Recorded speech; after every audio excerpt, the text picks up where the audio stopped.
Research shows that our sense of smell has the strongest connection to memories.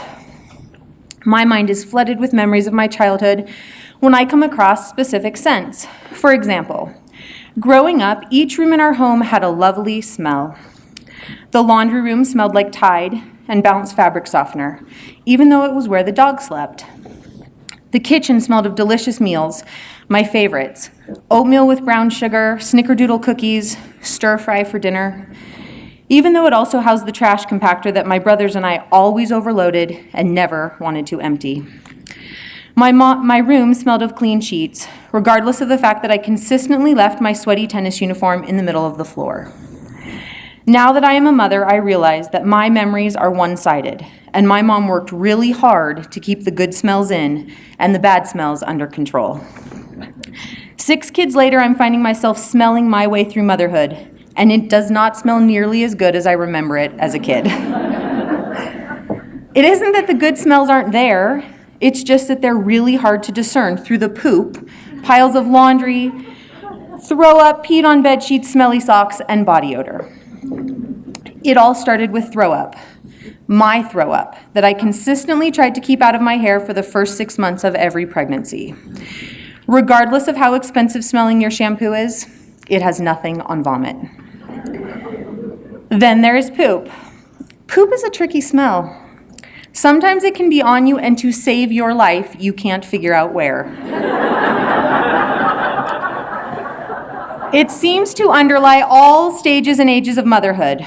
First, there are diapers. Some stink, and some stink. Oh. You know, the ones your husband brings you, holding the baby at arm's length, baby legs dangling in the air, shirt over his nose as he dry heaves.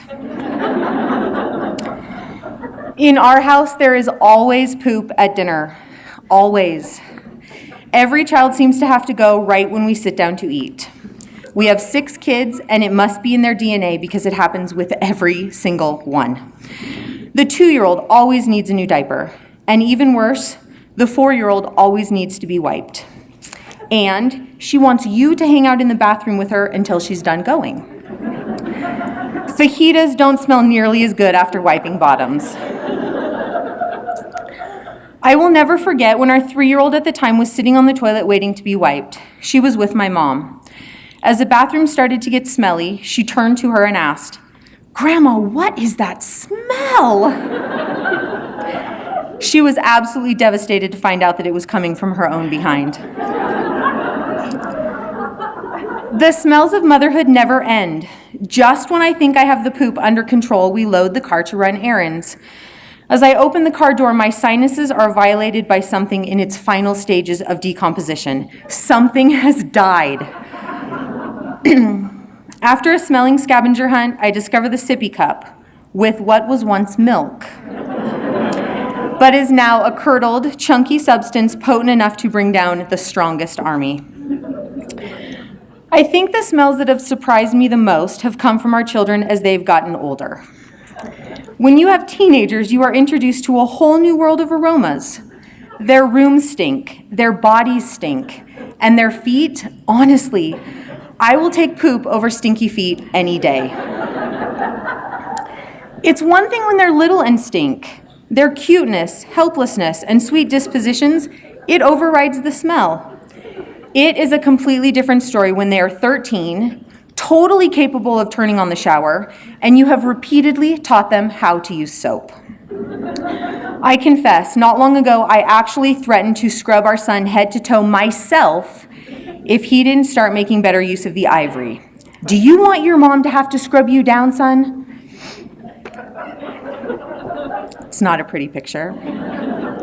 You pick them up from a friend's house one day, and the smell coming from your 13-year-old is so bad, your 3-year-old asks again, "What is that smell?" You make a mental note that you need another family council on hygiene and drive home with all the windows open to try to get rid of the circling flies. Just when I can't smell the roses from the throw up and I don't have any more nose hairs for the body odor to singe, I smell dinner cooking on the stove.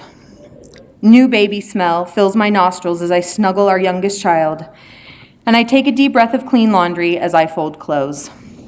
And then I just hope that our kids will have selective smelling too, and that in 30 years their memories will be tied more to the sweet than the sour.